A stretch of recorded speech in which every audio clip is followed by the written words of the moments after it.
What if the very words you speak each morning are either opening the gates of wealth or locking them shut? Why is it that some people seem to attract money without effort, while others, no matter how hard they work, never break free from survival mode? Could it be that wealth doesn't start in the bank, but in the subconscious, and the tongue is the doorway?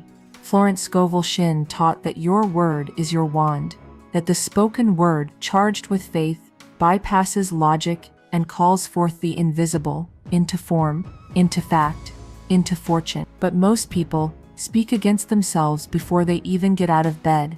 They speak debt, doubt, delay, and wonder why abundance stays out of reach. So if you're tired of striving, if you're done with scarcity, and if your soul knows you were born for more than this daily pressure, then this message is for you. Because today, I'm not just going to teach you how to think richer. I'm going to give you 10 sentences, 10 divine formulas that will rewire your spiritual current, activate the law of prosperity, and start magnetizing money from the inside out. Not by hustle, not by begging, but by bold faith, spoken out loud, the Shinn way. Say these every morning, and watch your reality catch up with your belief. Let's begin. Every dollar I desire is already mine in divine mind. If I see it in spirit, it exists, and no man can keep it from me. There was a time when I believed money came from struggle, that success was a race against time, against odds, against everyone else who had more. I looked at my bank account like it was some cruel measure of my worth. I worked late. I stressed often. I begged the world to give me proof that I mattered.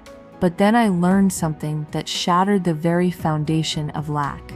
In the divine mind, all that I desire is already mine. Not will be, not could be, but already mine.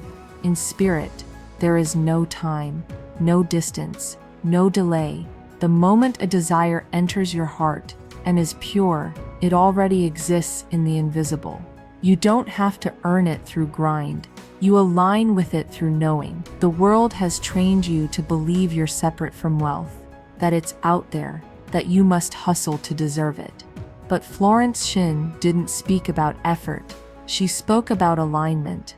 She knew that money is a shadow. The true substance is invisible. And when you touch that substance with faith, with vision, with unwavering belief, the physical must follow. But here's the challenge. Most people speak their desires with their mouth, but doubt them in their heart.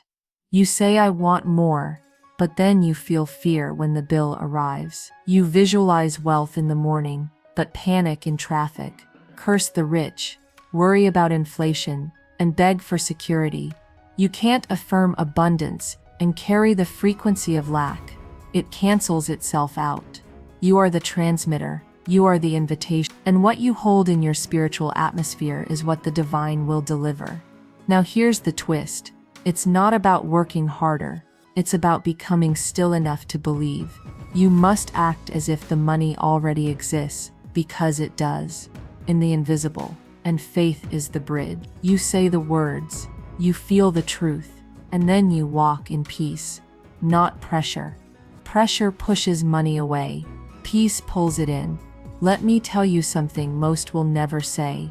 You don't get rich by chasing money. You get rich by knowing money is already yours and walking like it's chasing you. Every time you open your wallet and bless what's inside, even if it's $1, you multiply its spiritual value. Every time you see someone driving a luxury car or living in a mansion and you silently say, that's for me too, you open your channel wider, because when you bless what you see, you join yourself to its frequency. But when you resent what you see, you shut the door on your own treasure house. Money is not moral.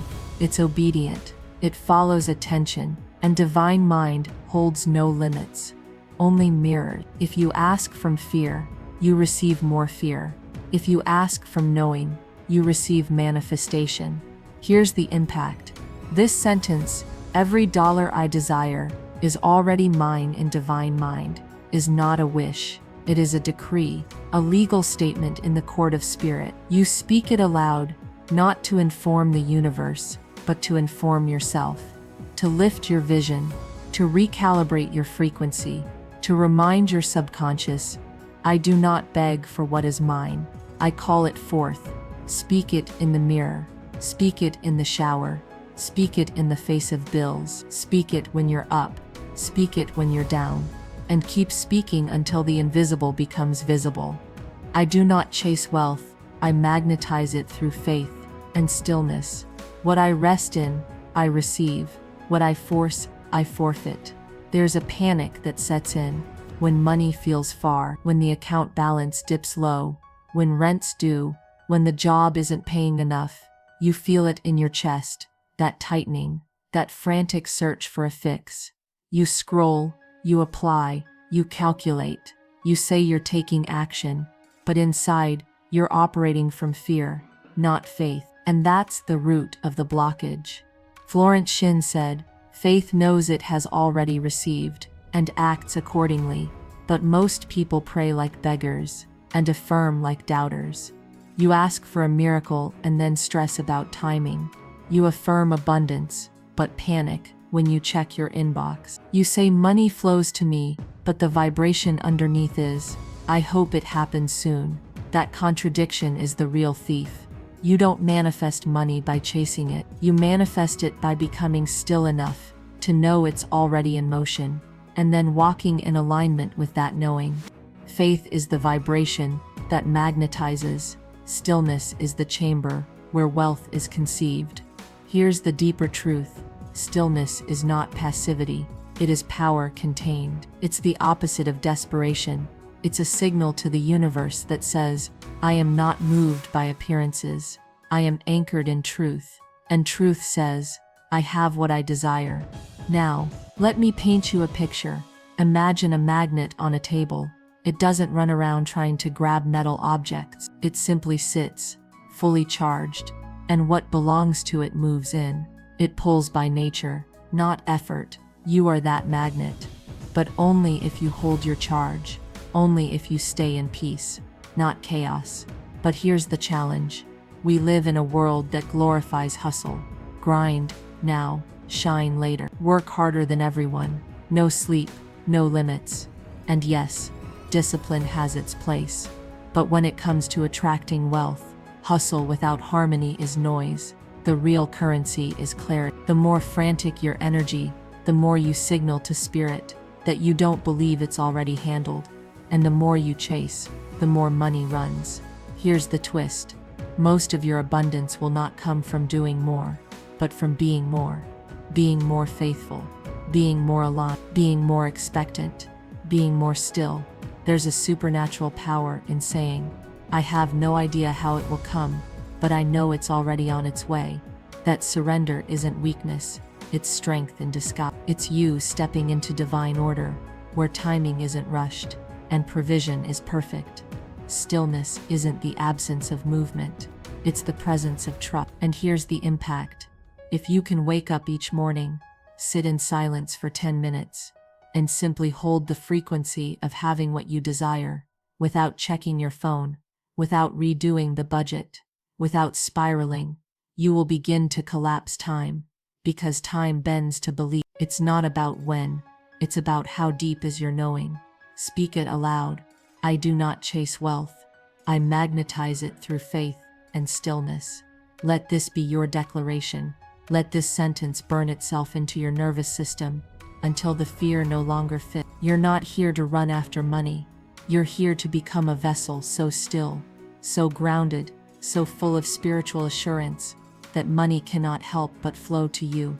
And when it comes, and it will, it won't feel like luck. It'll feel like law, because it is. Unexpected money flows to me because I expect the unexpected. Miracles don't visit the predictable, they come to those who stay open. The door is not closed, your expectations are. There was a season in my life when nothing added up. I did the affirmations. I followed the rules. I worked hard, stayed disciplined, stayed grateful.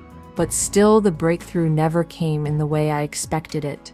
I kept looking at the usual channels, my job, my business, that one potential client, that one opportunity that looked promising, And every time, the door closed, and the more I focused on what wasn't working, the tighter my chest became. I started wondering, what am I doing wrong? I wasn't doing anything wrong. I was just doing something incomplete. Because here's the truth. Wealth never comes the way you think. Divine supply does not fit in man-made logic. If you only expect money through one doorway, you've just slammed shut 100 others. Florence Scovel Shinn called it the law of expectancy, and it's brutal in its precision. Whatever you expect, you create. If you expect delay, you'll receive delay. If you expect just enough, you'll scrape by with crumbs. But if you expect abundance, not just in theory, but in every fiber of your being, the unexpected becomes the norm. You see, God isn't limited to your job or your savings or your plans.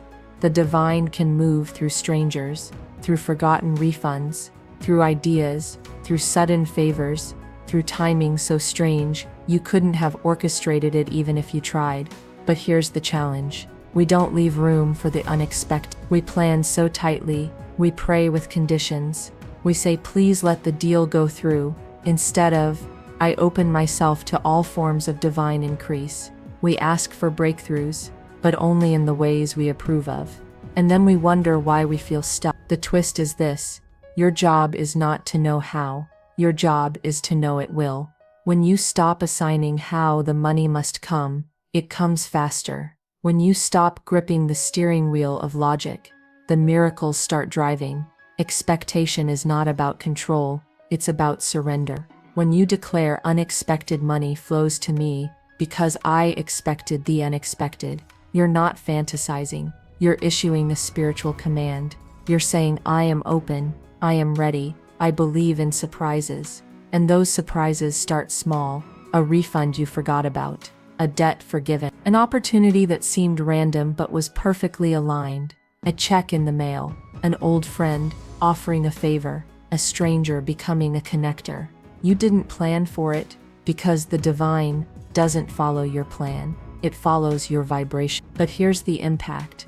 When you live in expectancy, you stop looking at your circumstances, you stop measuring your worth by your paycheck, you stop watching every dollar like a hawk, you start trusting the air around you, because you know spirit moves in silence. And suddenly, the impossible becomes normal, the unexpected becomes expected, and your entire atmosphere shifts from lack to overflow. Say it now, not with doubt, but with authority. Unexpected money flows to me because I expected the unexpected. Let that sentence become your daily posture, not as hope, but as law. And every time fear whispers, where will it come from? You answer boldly, from wherever it must. Because when you expect the unexpected, it shows up right on time, every time. What I forgive releases me. What I resent repeats. No chain holds tighter than a debt you carry in your spirit. There are invisible weights we carry that never show up in our pockets, only in our energy. Debts that follow us like shadows, guilt, shame, fear of owing, bitterness from being owed, financial cords that choke abundance before it ever reaches us. For years, I didn't realize I was tied to these cords. I blamed the system. I blamed the people who owed me. I blamed the bills, the rates, the economy.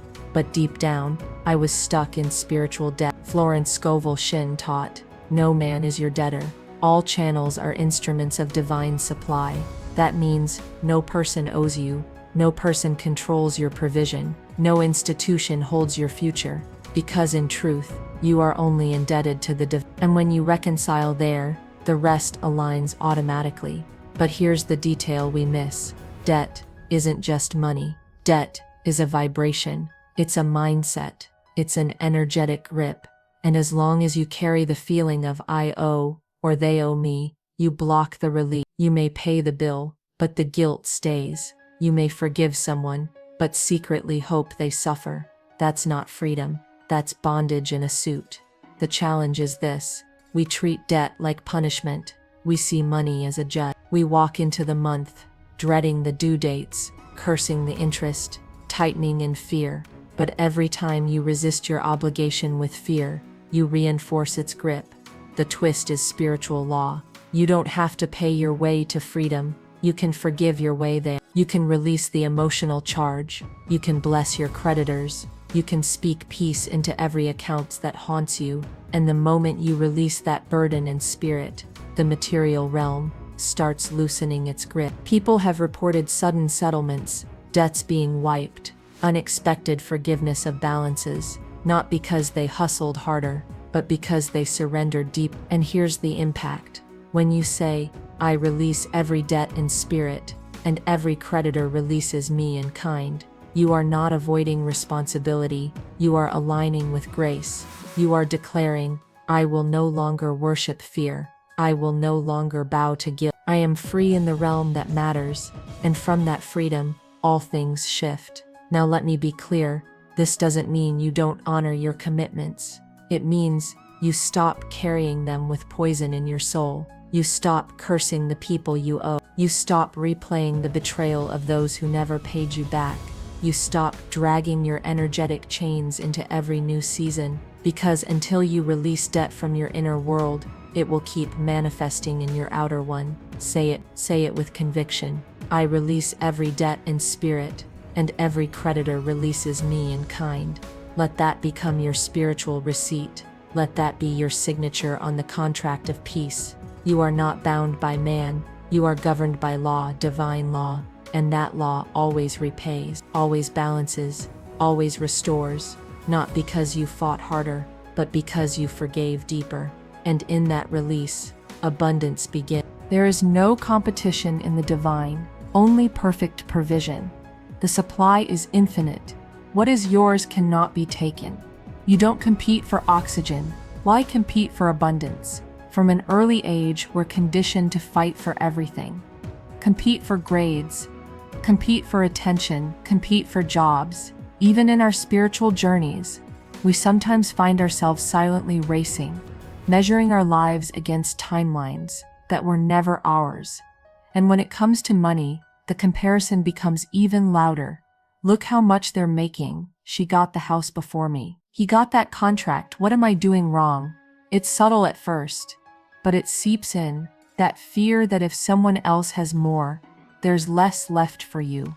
That if someone else succeeds, your chance just got smaller. That if you're not winning first, you're losing. But let me say this, with clarity and fire, there is no competition in spirit. There is only order, and what is yours by divine right is held for you. No one can take it. No one can block it. No one can outrun what is already named for you. Florence Scovel Shinn taught this truth with unwavering simplicity. What is rightfully mine is always attracted to me, under grace, in perfect ways. That's not a metaphor, that's law, and law does not break. You can doubt it, you can delay it, but you cannot destroy it. The details are brutal in the real world. You see people cheating, lying, manipulating, and rising fast. You see influencers flashing wealth they didn't earn. You see coworkers who cut corners and still get promoted. And somewhere inside, your faith starts to shake. Is this system even fair? That's the challenge, isn't it? We confuse speed with success. We confuse visibility with value. We look at someone else's garden and forget that seeds bloom in different seasons. We think, they got it, so now I have to work harder to catch up.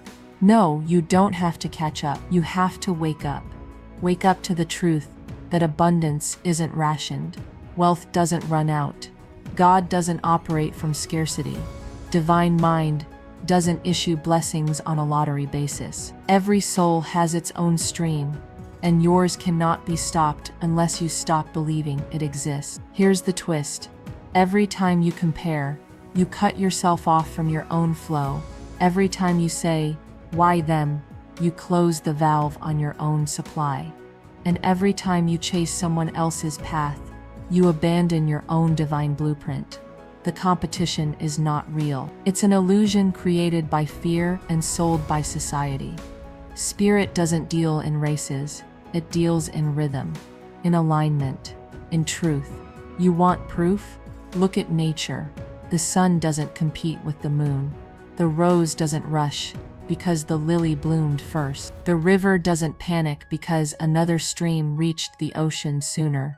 They all move in perfect timing, and so do you. Here's the impact. When you accept that there's no competition in the divine, you walk differently. You don't force connections.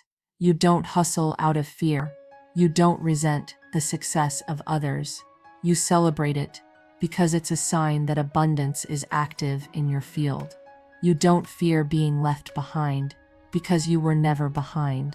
You were in preparation. Say it out loud. There is no competition in the divine, only perfect provision. Let it soak into your bones. Let it silence the noise. Let it remind you that your wealth is not out there. It's within you, waiting for your permission to manifest. So today, walk as though nothing is missing, because in divine timing, nothing is. What I bless increases. I bless the wealth of others, and mine multiplies. Jealousy shrinks. Gratitude multiplies. If you curse what you want, it will always run from you. One of the greatest spiritual blockages people carry is resentment toward the very thing they desire. You see someone with money and instantly think, must be nice. They don't deserve that. That should have been me. And without realizing it, in that moment, you are cursing your own wealth. You are rejecting the frequency you claim to want. You are building a wall between you and your own increase. Because in spiritual law, you cannot attract what you secretly resist. You cannot multiply what you do not bless. Florence Scovel Shinn was unapologetically clear on this. She taught that every word, every thought, is a boomerang. If you throw out bitterness, it circles back. If you throw out blessing, it brings more of what you bless. The detail is this: every time you admire someone's wealth and bless it, you align yourself with their vibration. You tell the universe, this is safe for me too. You open the valve. You soften the atmosphere. You become a match. But most people don't bless wealth. They question it. They envy it. They mock it. They think it's unspiritual, greedy, undeserved. And then they wonder why their own money gets stuck. Why it feels like they're always chasing. Why nothing seems to flow. Here's the challenge. You've been trained to believe that money is scarce. That if someone has more, you have less. That wealth comes at someone else's expense. So when you see abundance in someone else's life, your inner alarm goes off. They must have cheated. It's unfair. They're lucky. But that energy creates separation. It tells spirit, I'm not ready. Now here's the twist, and it will sting a little. Every time you criticize wealth, you tell your subconscious, this is not good. This is not safe. I don't want to be like them. And your subconscious obeys. So even if you're working hard, affirming abundance, and doing all the things, if underneath you still carry resentment, the doors stay locked. But there is a simple, powerful shift. Bless what you want. Bless the man with the mansion. Bless the woman with the luxury car. Bless the influencer who just got a brand deal. Bless the CEO who signed the contract. Bless the artist who went viral. Bless the money you see, not because they need it, but because you do. Because every blessing you speak is a spiritual yes, a signpost to your own subconscious that says this is possible, this is allowed, this is good. And when you bless from the heart, you don't just open doors, you tear them off the hinge. Here's the impact. You will start to notice your reality shifting. More peace when you see wealth, more joy in others' success, more creative ideas flowing through you, more doors opening in places you weren't even looking. Because when you stop blocking the wealth of others, you stop blocking your own. So say it with fire. What I bless increases. I bless the wealth of others, and mine multiplies. Say it until it feels natural. Say it until the jealousy fades. Say it until your soul stops flinching at the sight of someone else's overflow. Because every time you bless, you build, and the wealth you honor becomes the wealth you hold. God is my instant, constant, and lavish source of supply. Money is not my master. Spirit is my source. What comes from source flows without pressure, delay, or debt. There was a time when I placed my entire sense of security in human hands. A paycheck, a client, a bank account, a deal. I monitored every number like my life depended on it. I was polite to people I didn't respect just to stay in good financial standing. I played small so I wouldn't lose a job. I stayed silent when I should have spoken up because I feared losing my only source of income. But here's what I learned the hard way. Anything you call your only source becomes your master, and no master is kind if it is not God. Florence Scovel Shinn shattered this illusion with one divine truth. God is your supply, not the man, not the system, not the business, not the economy, not even your effort. God is the source, instant, constant, and lavish. When you truly know this, not just recite it, but embody it, something radical begins to shift inside you. The fear begins to fade. The begging energy dissolves. The need to control every outcome loosens its grip. Because here's the real detail. Every financial fear you've ever had stems from forgetting your source. You feel anxious when a job is lost because you believed the job was the provider. You panic when a client cancels because you believed the client was the gatekeeper. You spiral when the savings drop because you believed money itself was the answer. But money is not the supply. It is the result. It is the shadow. It is the echo of, and faith must rest in something unshakable. The challenge. We are trained to worship appearances. We make idols out of income. We treat rejection like rejection from God when it's just redirection from man. We bow to bosses and fear phone calls and obey systems that were never sovereign. You've probably whispered this prayer before. God, please don't let me lose this. But the real shift happens when you say, God, even if I lose this, I will not lose you. Because God never runs dry, never delays, never panics. God doesn't work off market trends or performance reviews. God doesn't check your resume. God responds to your belief. Here's the twist. As long as you believe man holds your supply, you'll always live under man's control. But when you declare, with full spiritual authority, God is my instant, constant, and lavish source of supply, you break free from every false tie. You free yourself from survival energy. You stop bowing to systems and start flowing in truth. And suddenly, miracles begin to unfold because you're no longer trying to earn your provision. You're receiving it. This isn't laziness, it's alignment. Let me be real. When you know your supply is spiritual, you stop chasing and start attracting. You stop forcing outcomes and start following peace. You stop begging life to bless you and start expecting what is already yours. You begin to make bold moves. You speak up. You say no to what dishonors you.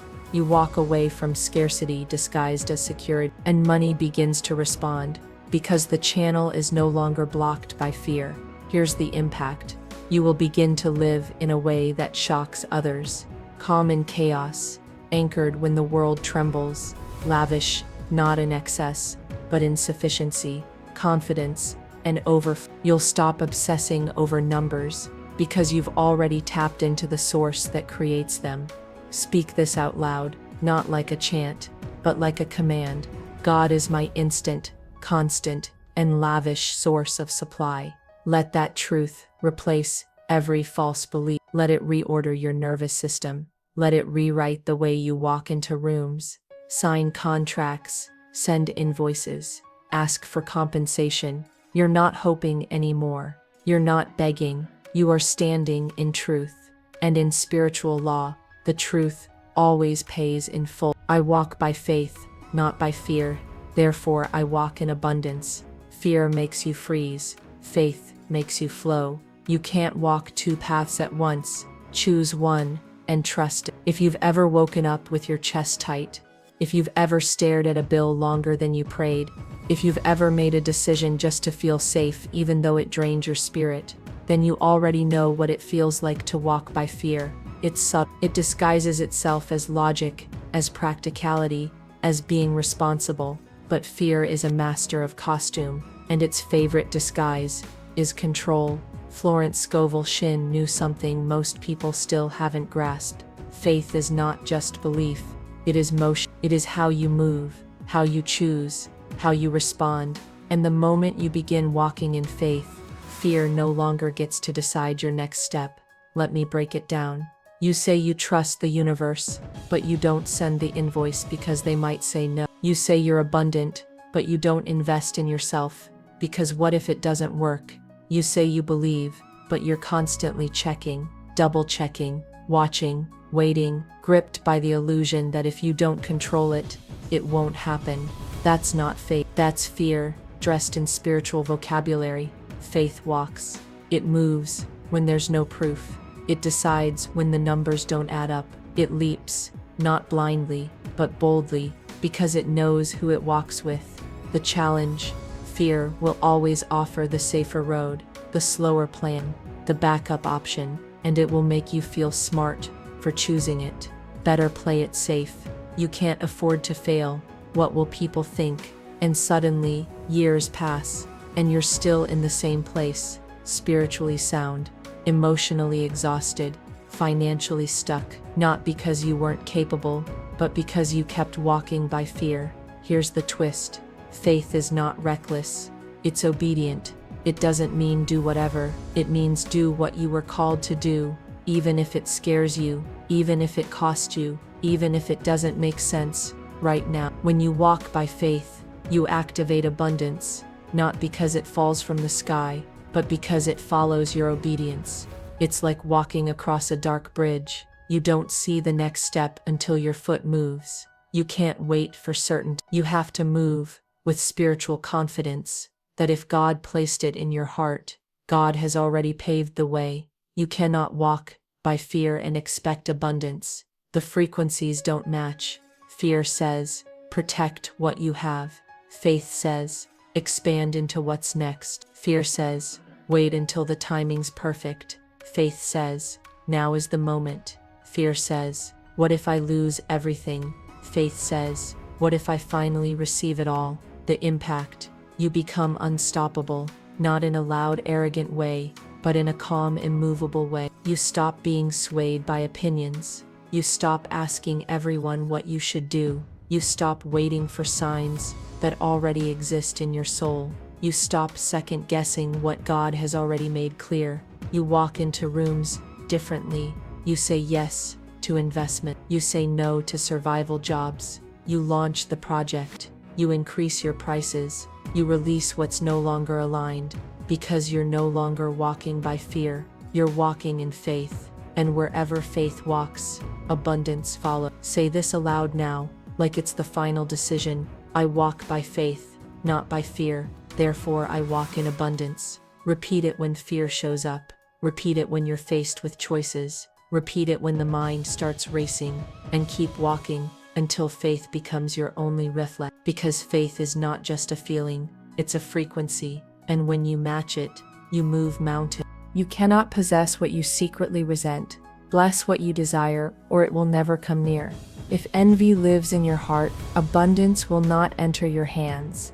There is a quiet war happening inside so many people, and they don't even realize it. A war between desire and resentment. You say you want more money, more peace, more visibility, but at the same time you quietly resent the ones who already have it.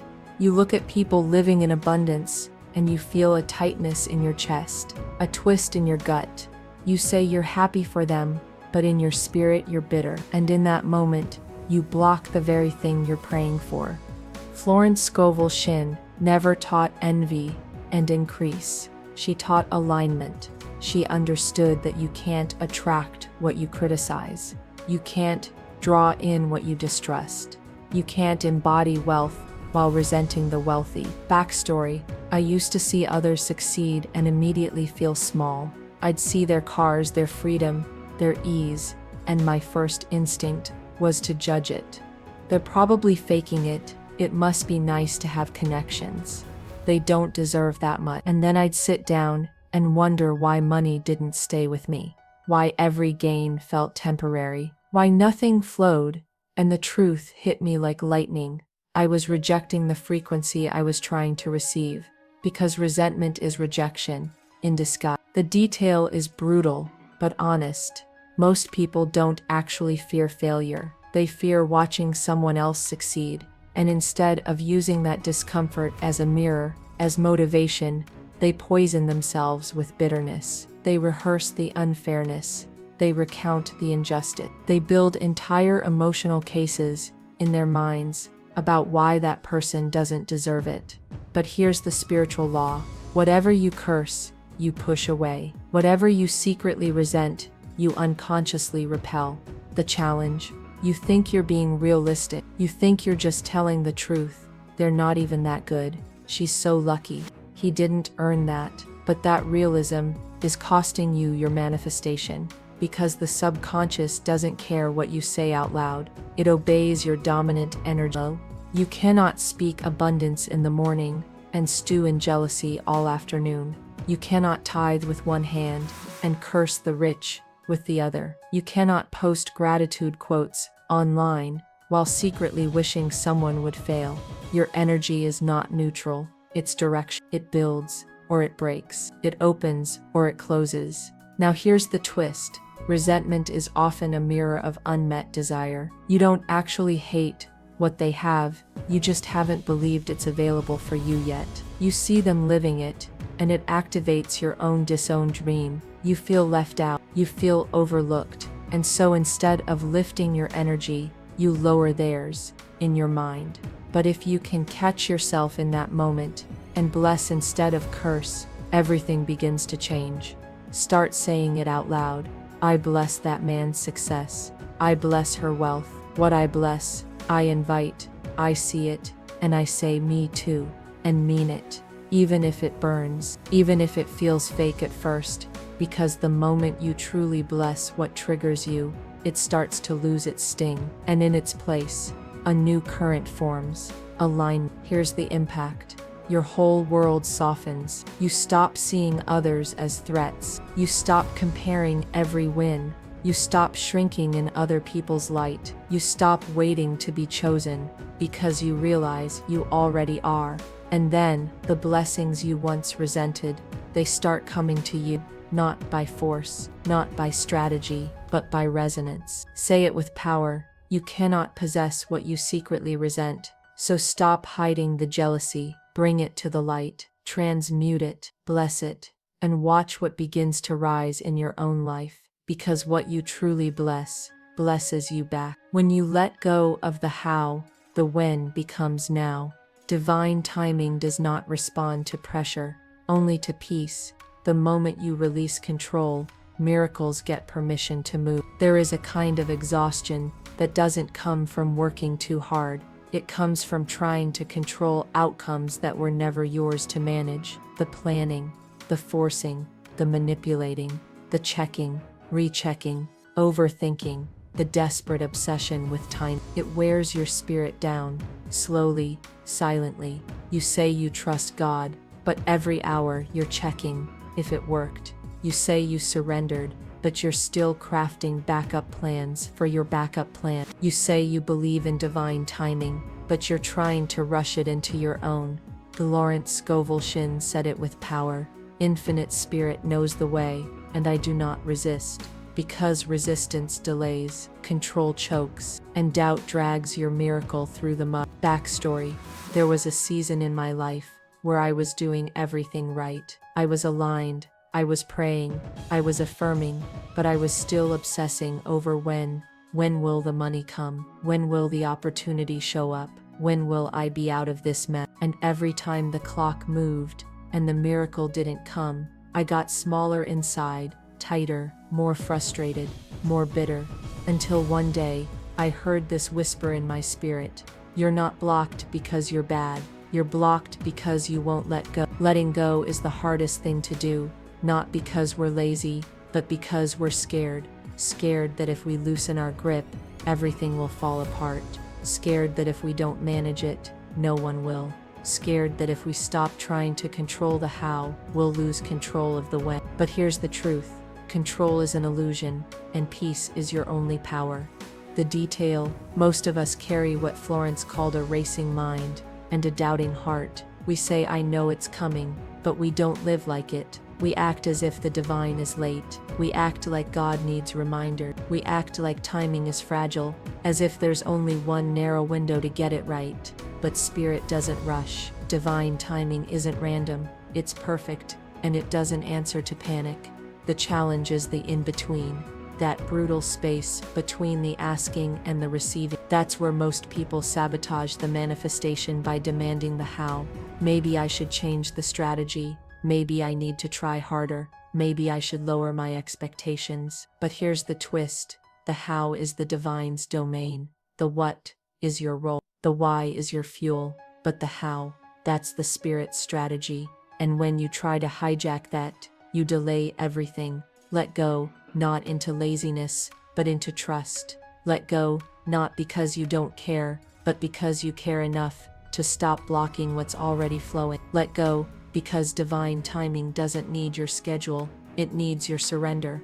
Here's the impact. The moment you stop demanding, the energy begins to move. The moment you stop timing it, the miracle begins to because now there's space for flow, for surprise, for divine choreography. Let go of the how, let go of the logic, let go of the obsession, let go of the narrative that says, if I'm not controlling it, it'll fall apart. And say this with your whole spirit, when I let go of the how, the when becomes now. Because when you trust the unseen, the scene rearranges itself. Because peace speeds up what panic only postpones. Because faith is the frequency that collapses time. Let go and watch everything you've been praying for come in ways you never planned, faster than you ever expected, not because you forced it, but because you finally made room. You've been standing at the edge of your own blessing, calling it in with one hand, pushing it away with the other. You say you're ready. You say you're open. But deep down you're still resenting, still controlling, still gripping the very thing that would set you free if you just let go. The life you want is not held up by the universe. It's held up by your resistance to become the version of you that can receive it. Bless what triggers you. Release what chokes you. Stop trying to outrun divine order. The miracle is not on delay. You are. Every time you envy what someone else has, you reinforce the lie that you're not worthy of it. Every time you micromanage the timing, you tell God you don't trust the plan. Every time you choose control over surrender, you block the flow that was already coming to you, quickly, easily, abundantly. You aren't here to survive miracles. You are here to host them, but miracles need space, and they only knock on peaceful door. So if you want the money, bless it everywhere you see it. If you want love, release the tightness in your chest and trust its timing. If you want success, stop controlling the route and let spirit take the wheel. Stop fighting the flow. Stop blocking what's already yours. Peace is not passive, it is the portal. So breathe deep and let the divine do what it's been trying to do all along. Ready to finally let it in? Then don't just scroll, sit with this, rewatch it, and this time, bless what you want, release what you don't, and watch heaven rush in.